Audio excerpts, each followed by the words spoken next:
गैर सरकारी संस्थाहरूको नागरिक समाजलाई जागृत गराउने, जागरुक गराउने र अगाडि बढाउने सन्दर्भमा महत्त्वपूर्ण भूमिका हुन्छ र सरकार सँगसँगै मिलेर गैर सरकारी संस्थाहरूले पनि समाजलाई जागृत गर्ने, सङ्गठित गर्ने, अगाडि बढाउने काम गर्छ। तर पहिलो कुरा चाहिँ के भने आफैमा यी संस्थाहरू जागरुक हुनुपर्छ। यी नेपाली संस्थाहरू, यी संस्थाहरूमा राष्ट्रिय भावना, देशप्रेम हुनुपर्दछ र यसले देशप्रेम सिकाउनु पर्दछ, विकास गर्नुपर्छ भन्ने त्यो भाव बढाउनु पर्दछ र खास गरेर उत्पादन र उत्पादकत्वमा मान्छेले जोड दिनुपर्छ भन्ने कुरा पनि सिकाउनु पर्दछ। किन सबै आम जनताले जागिर मात्रै खाँदैन, जागिर खाएकोले त केहीले उत्पादन उत्पादकत्वमा काम गर्ला, बाँकीले त उत्पादन उत्पादकत्वमा काम नगरेर अफिसियल वर्क गर्न सक्छ। तर आम रूपमा सिकाउने के हो भने उत्पादन उत्पादकत्व वृद्धि गर, रोजगारीका अवसर सिर्जना गर। रोजगारीका अवसर सिर्जना कसरी गर्ने? आफै रोजगारीका अवसर सिर्जना हुँदैन, त्यसकारण उद्यमशीलताको विकास गर।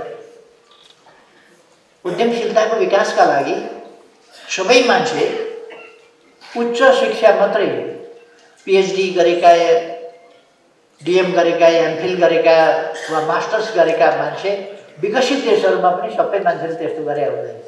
केहीले त्यस्तो जरुरी परेको ठाउँमा गरेको हुन्छ, केहीले आफ्नो जीविकाका लागि अलिकति पढ्छन् अनि आफ्नो काममा लाग्छन्। प्राय माध्यमिक तह पार गरेपछि मान्छे आफ्नो पेसामा व्यावसायिकतामा लाग्छ।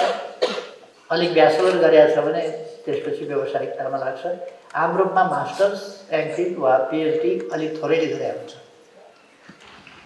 त्यो आवश्यकता अनुसार गर्छन्, मान्छेले रुचि अनुसार गर्छन् र जीविकाको लागि त्यो गर्नुपर्छ भन्ने पनि त्यति धेरै छैन। तर हामी सबैलाई शिक्षाका उचित अवसरहरू दिन चाहन्छौँ। उचित अवसर। एउटा कुरा म के भन्न चाहन्छु भने भावनामा बगेर देश बन्दैन, व्यवहारिक र यथार्थमा बन्छ र हामी हरेकले आफ्नो प्रतिस्पर्धी क्षमता, आफ्ना सन्तानको प्रतिस्पर्धी क्षमता वृद्धि गर्न ध्यान दिनुपर्दछ, पढाइमा ध्यान दिनुपर्दछ, विकासमा ध्यान दिनुपर्दछ, व्यावसायिक तालिममा ध्यान दिनुपर्दछ र उनीहरू व्यावसायिक हुन सकुन् भन्ने कुरामा ध्यान दिनुपर्छ। उच्च शिक्षाका ठुल्ठुला डिग्री सिरानी हालेर जागिरका लागि तड्पिने, उद्यमशीलता नसोच्ने, त्यतापट्टि कसैले प्रेरित पनि नगर्ने, त्यता कसैले सहयोग पनि नगर्ने, कुनै ब्याङ्कले प्रोजेक्टलाई लोन नदिने, धरौटीलाई लोन दिने, यस्ता खालका गलत परिपाटीहरू हामीले बिस्तारै कम गर्दै लानुपर्छ। यो ठुला उद्यमहरूको सम्बन्धमा, ठुला उद्यमको विकासको सन्दर्भमा एउटा कुरा हो, तर स्टार्टअपको सन्दर्भमा अर्को कुरा गर्नुपर्छ। र खास गरेर गैर सरकारी संस्थाहरू सामाजिक सेवामा बढी समर्पित हुने र यस्ता कुराहरू मार्फत सामाजिक सेवामा जाँदाखेरि तिनीहरूलाई आत्मनिर्भर बनाउने खालका कुराहरू सँगसँगै जानु र तिनीहरूलाई उद्यमशीलतामा विकास गर्नु, स्वरोजगार पैदा गर्ने, ससाना उद्योग, ससाना घरेलु उद्योग, ससाना पारिवारिक उद्योग, त्यस्ता उद्योगहरू पनि स्थापना गर्नु, सञ्चालन गर्न सिकाउने, तिनको कसरी सञ्चालन गर्ने, कसरी स्थापना गर्ने, कसरी अगाडि बढाउने, तिनको बजार व्यवस्थापन कसरी गर्ने आदि कुराहरू सिकाउने र सहकार्यका कुराहरू सिकाउने, ती कामहरूको असाध्य हुन्छ। एउटा कुरा म के भन्न चाहन्छु भने व्यवस्था परिवर्तन भयो, अवस्था उस्ताको उस्तै छ, जस्ता तस्तै छ, केही पनि परिवर्तन भएन भन्ने कुरा त्यो साँचो हो।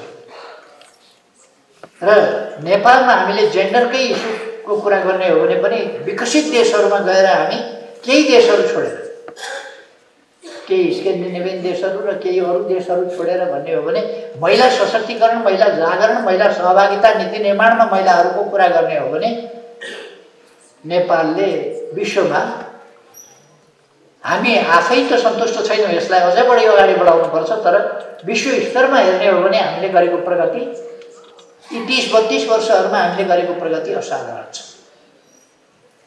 33% महिलाहरू संसदमा अनिवार्य रूपमा प्रतिनिधित्व गर्नुहुन्छ, जागिरमा गर्नुहुन्छ। स्थानीय तहका कुरा गर्ने हो भने 40% भन्दा बढी महिलाहरूको सहभागिता छ। 40% महिलाहरूको, जननिर्वाचित महिलाहरूको 40% नेपालमा छ। यो सानो उपलब्धि हो। यो परिवर्तन आएको छ, यो परिवर्तन ल्याइएको छ। यस्तै थियो र पहिले राणा शासनमा यस्तै थियो कि पञ्चायत कालमा यस्तै थियो? यस्तो थिएन। हामीले परिवर्तन ल्याएका छौँ। उथलपुथलकारी आन्दोलनहरू भएका छन्, जागरणहरू भएका छन्। ती जागरणले बेग्लै चेतना जगाएको छ र सामाजिक परिवर्तन भएको छ नेपालमा। त्यसर्थ म के ठान्छु भने हामीले नेपालको समग्र अवस्था के छ, प्रोफाइल कस्तो छ, अब हामीले कहाँ कमी रहेका छन्, त्यसमा विकास गर्नुपर्ने कहाँनिर छ र कस्ता नीति, कस्ता विधि, कस्ता तरिका मार्फत हामी विकास गर्छौँ, आजको छलफलको विषय हो। बिस्तारै हामी देश चलाउँ कि सरकारी चलाउँ कि गैर सरकारी चलाउँ कि बाह्य अनुदान सहायता आदि इत्यादिमा भर पर्न छोडिदिनु पर्दछ र आफ्नो ढङ्गले आफ्नो तरिकाले जानुपर्दछ। होइन भने युएसएआइडी कति दिनलाई बन्द भएको हो कि बन्दै भएको हो कि अलिक दिनलाई हो कि त कुनै पनि समय अर्काले दिने गरेको त नदिन सक्छ नि। अर्काले दिने गरेको भरमा हामी चल्यौँ भने अर्काले नदिने नीति लिन सक्छ। त्यस कारण नदिँदाखेरि पनि त हामी त चल्नु त पऱ्यो नि त। हाम्रो जिन्दगी चल्नु पऱ्यो, हाम्रो समाज चल्नु पऱ्यो, हाम्रो परिवार चल्नु पऱ्यो। त्यस कारण हामी आत्मनिर्भरताको साथ अगाडि बढ्ने त्यो बाटो लिनुपर्छ, राष्ट्रिय आत्मनिर्भरताको बाटो। आजको इन्टरकनेक्टेड र इन्टरडिपेन्डेन्ट दुनियाँमा हामी एक्लै चल्छौँ भन्ने कुरा, सबै कुरामा आत्मनिर्भर हुन्छौँ भन्ने कुरा होइन। कतिपय अवस्थामा भूगोलले, जियोग्राफीले, भूबनोटले, सबै कुराले पनि त्यसको कुरा साथ दिँदैन। हामीले नुनको सम्बन्धमा आफै आत्मनिर्भर हुन्छौँ नुनको उत्पादनमा भने त्यो सम्भव छैन, किनभने हामीसँग समुद्र छैन। नदीको बाटोबाट समुद्रमा पुग्छौँ वा समुद्रको अधिकार हामी लिन्छौँ भन्दा पनि समुद्रमा गएर नुन बनाएर बस्ने हामीलाई फुर्सद पनि छैन। त्यस कारण यहाँ धान फलाउनु छोडेर कता गइने अब समुद्रतिर नुन बनाउनु जान्छ। त्यस कारण हामीले कहाँ फोकस गर्छौँ भन्दाखेरि हामी नुनमा आत्मनिर्भर हुन सक्दैनौँ, अरू थुप्रै कुरामा आत्मनिर्भर हुन सक्छौँ। यस्तो उर्वर ठाउँ छ। पशुपालन भने पशुपालन, ऊन हामी उत्पादन गर्न सक्छौँ, अरू फरहरू उत्पादन गर्न सक्छौँ, थुप्रै चिज यहीँ उत्पादन गर्न सक्छौँ। कपास उत्पादन गर्न सक्छौँ, अरू चिजहरू उत्पादन गर्न सक्छौँ जसबाट कपडा बनाउन सकिन्छ। लगाउने चिजमा, कपडाहरूमा, सबै कुरामा हामी अहिलेसम्म बेहालको अवस्थामा छौँ। खाद्यान्न त हामी कहाँ अलिकति कम भएको होला, अथवा हाम्रो आनी बानीले गर्दाखेरि खाने शैली तरिका, हाम्रा ह्याबिटहरूले गर्दाखेरि पनि हामीले कतिपय चिजहरू महँगोमा ल्याउनु परेको होला, व्यवसाय गर्नु परेको होला, ती कुराहरू होला। तर हामीले कतिपय तरिका बदल्यौँ भने अलिकति उत्पादकत्व वृद्धि गऱ्यौँ, उत्पादकत्व वृद्धि गर्न प्रविधिको प्रयोग गऱ्यौँ, त्यसलाई उत्पादन र उत्पादकत्व वृद्धिका लागि प्रविधिको प्रयोग, आधुनिकीकरणको लागि प्रविधिको प्रयोग, सुविधा सहुलियत वृद्धिका लागि प्रविधिको प्रयोग गर्दै गयौँ भने हामीले यी चिजहरू गर्न सक्छौँ।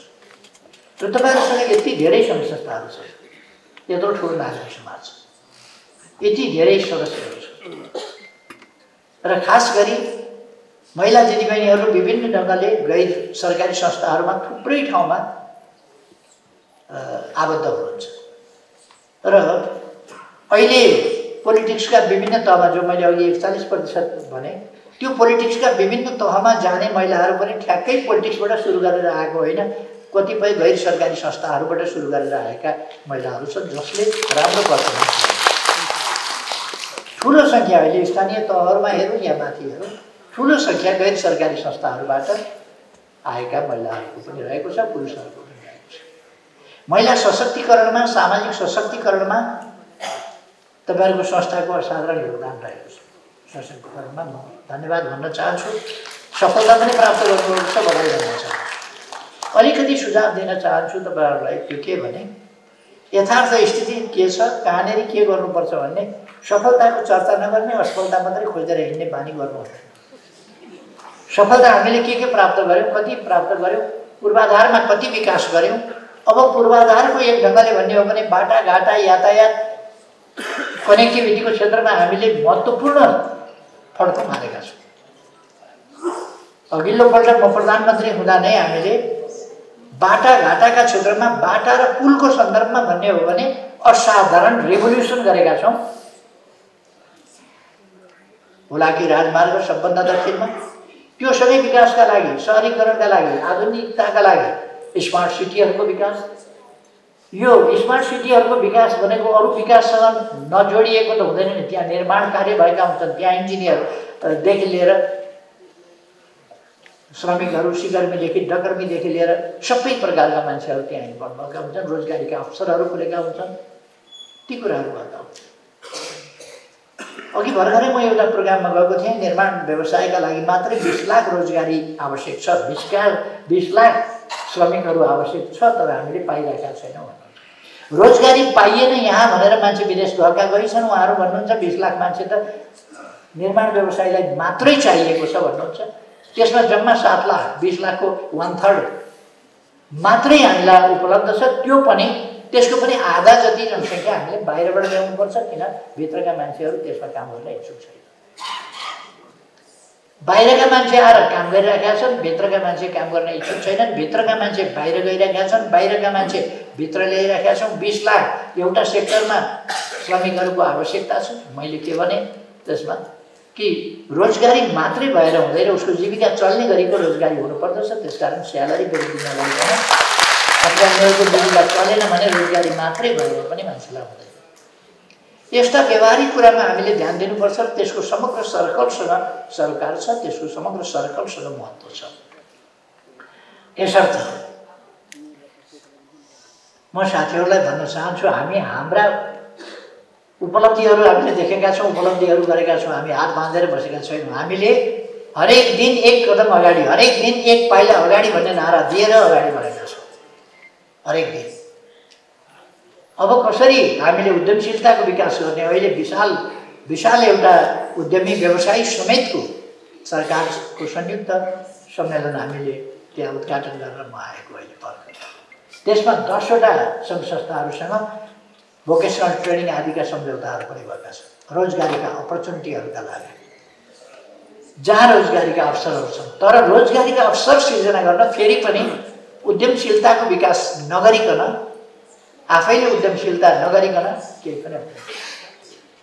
त्यसकै बाहिरपट्टि मन्दिरहरूमा चढाएका फुल र पातीहरू चढाइसकेपछि त्यो फेरि एकछिनमा थुप्रो हुन्छ, त्यसलाई खेर फाल्ने, फोहोरको उसमा फाल्ने चलन रहेछ। त्यसलाई उहाँहरूले मन्दिरमा चढाएको पवित्र फुल र पातीलाई किन फोहोरमा फाल्ने, त्यो हामी लगेर धूप बनाउँछौँ, के बनाउँछौँ भनेर उहाँहरूले त्यो त फुल र पाती, त्यहाँ महत्त्वपूर्ण फुलहरू छन्, महत्त्वपूर्ण पातीहरू छन्, बास्नादार फुल छन्, बास्नादार पातीहरू छन्, तर त्यसलाई सुकाएर बनायो भनेदेखि राम्रो धूप हुन सकिन्छ। उहाँहरूले धूप इन्डस्ट्री चलाउनु भएको रहेछ, मलाई खुसी लाग्यो। मन्दिरमा चढाइसकेपछि भगवान्ले लाउनुहुन्न, त्यो सिद्धियो, त्यसपछि फ्याँकियो।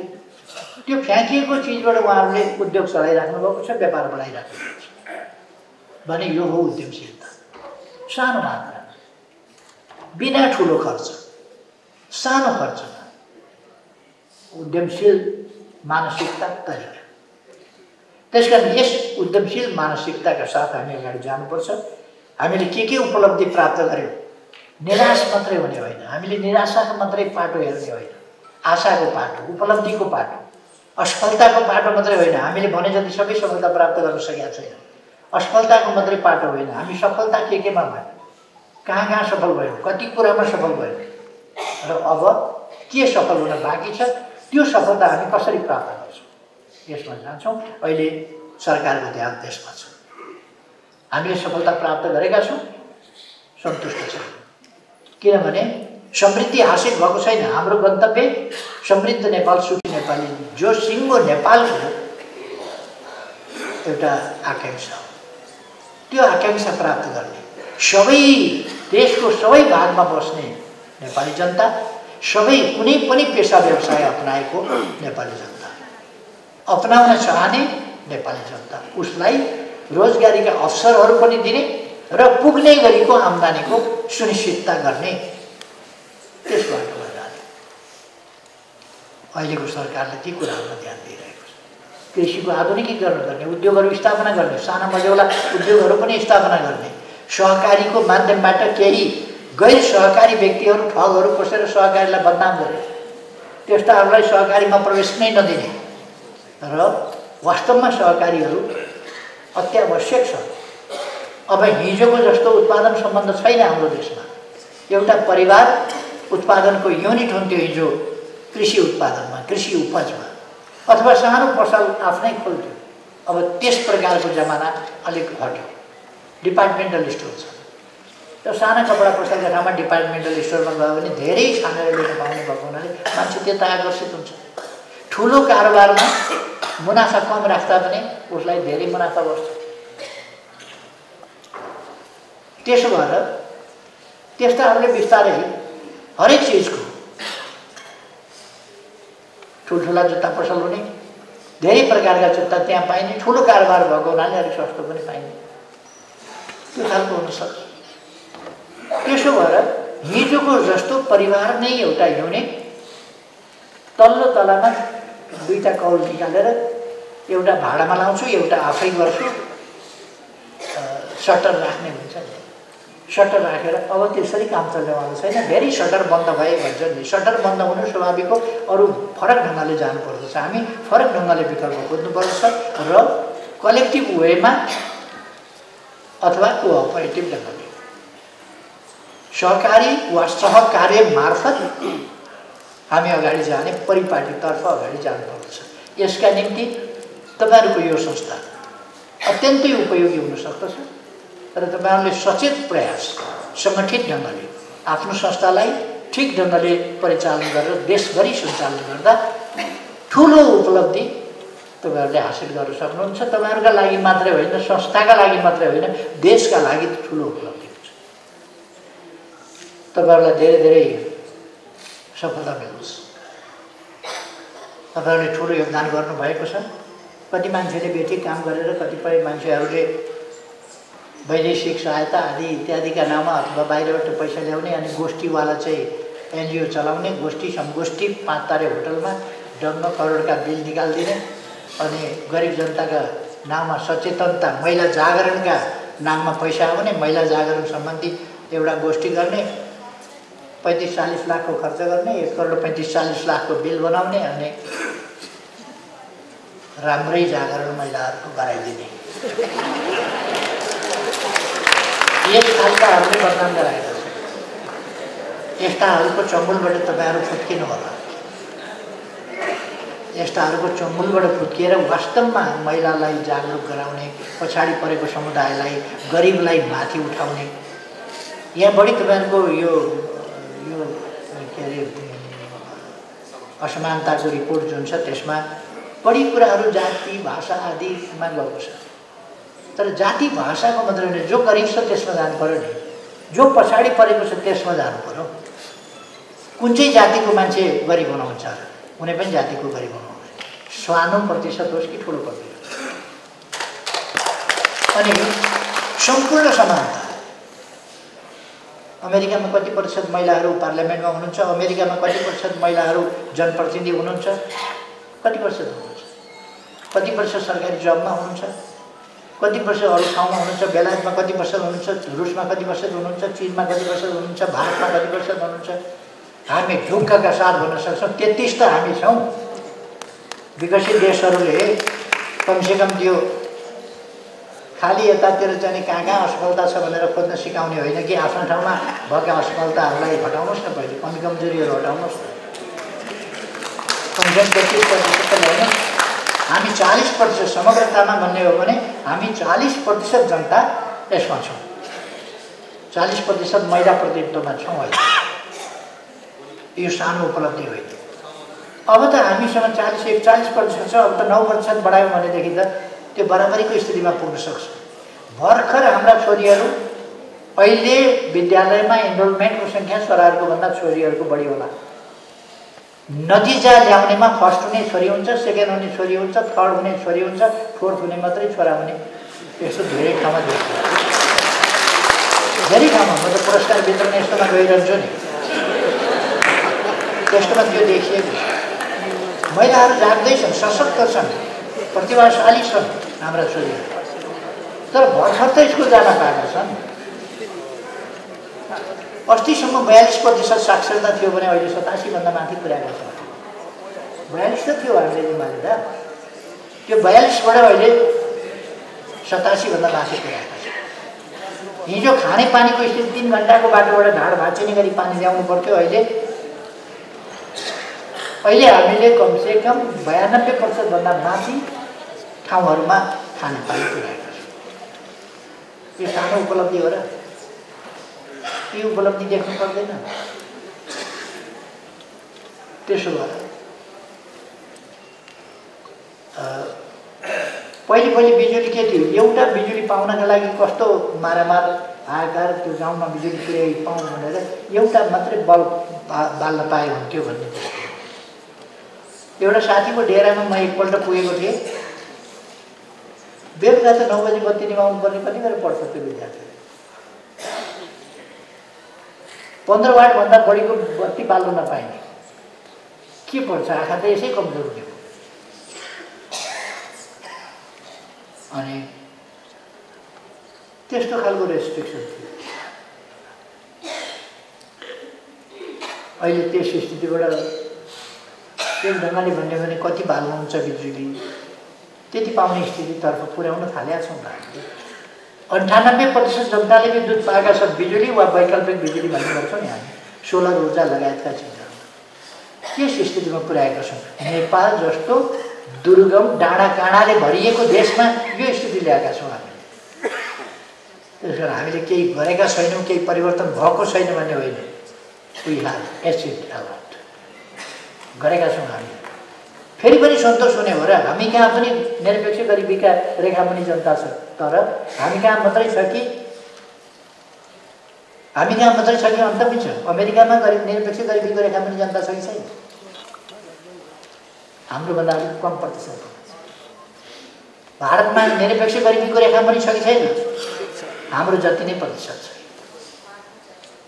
हाम्रोमा जम्मा 3 करोड जनसङ्ख्या छौँ, त्यसको 20% भनेको बेसरी भएदेखि 60 लाख जनता भयो। 60 लाख। भारतमा त 30 करोड होला नि निरपेक्ष गरिबीको रेखा पनि। त्यसो भएर हामी सँगसँगै अरू सँगसँगै हातेमालो गरेर अगाडि बढेका। हाम्रो विकासमा कुनै प्रकारको अवरोध हुन हामी दिँदैनौँ। अब मैले भने हामीमा स्वाधीनताको चेतना पर्दछ। हामी एउटा जुलुस निकाल्नु पर्यो भने विदेशीको फोटो राखेर जुलुस निकाल्नु पर्ने दयनीय हालतमा छैन। हामी आफैसँग विचार छ, आफैसँग नेता छन्, आफैसँग हामी दृष्टान्त दिन सक्छौँ, आफैले गरेका छौँ हामी। त्यो आलोचित भयो भने त्यो त केपी ओलीले मान्छे घुसाएर राखिदिएछ हाम्रोमा, त्यो जुलुसै मैले गराइदिएँ है। फोटो पनि मैले राखिदिएँ, ती गाडी पनि मैले हिँडाइदिएँ, मोटरसाइकल पनि मैले हिँडाइदिएँ। कुन राणाजीले चाहिँ त्यो फोटो राख्नुभयो, भव्यसँगले बोकेरै हिँड्नुभएको थियो। राणाजी पनि मेरो भाइ हो, ठ्याक्क अब चित्त बुझ्यो। यस्ता खालका कुरा गरेर हिँड्नेहरू खै, उहिले त हामीलाई यस्ता काम गर्नै पर्दैन थियो। त्यसै डेमोक्रेसी खोज्दा हामीलाई अत भन्थे। त्यसलाई के भन्छ? अत भनेको राष्ट्रिय तत्त्वको छुटकारा नाम हो। फेरि सजिलोसँग गजब के लाग्छ भने एउटा जुम्लाको सेक्सन अफिसर हुनुहुन्थ्यो साथी, पञ्चायत प्रशिक्षण केन्द्रको अधिकृत जुम्लाको। उहाँलाई के कारणले हो जेलमा ल्याए। अनि मसँग भेट भयो, कुराकानी गरेर उभि कुराकानी गरिरहेका थियौँ। अर्को एकजना साथी आउनुभयो। अनि त्यो अधिकृतले सोध्नुभयो, हजुर उहाँ पनि हजुर जस्तै अत नै हो भने। अनि त्यो साथीले अलिअलि हाँसेर भन्नुभयो, म पनि अत नै हो। राजनीतिक व्यक्ति भनेको अत भन्ने चलन थियो। लोकतन्त्र चाहनेलाई अत भन्थे। अहिले अब कहाँ छ? उतली त तल नाचिरहेको छ, तर औँला चलाउने कुसुले कहाँ छ त्यो?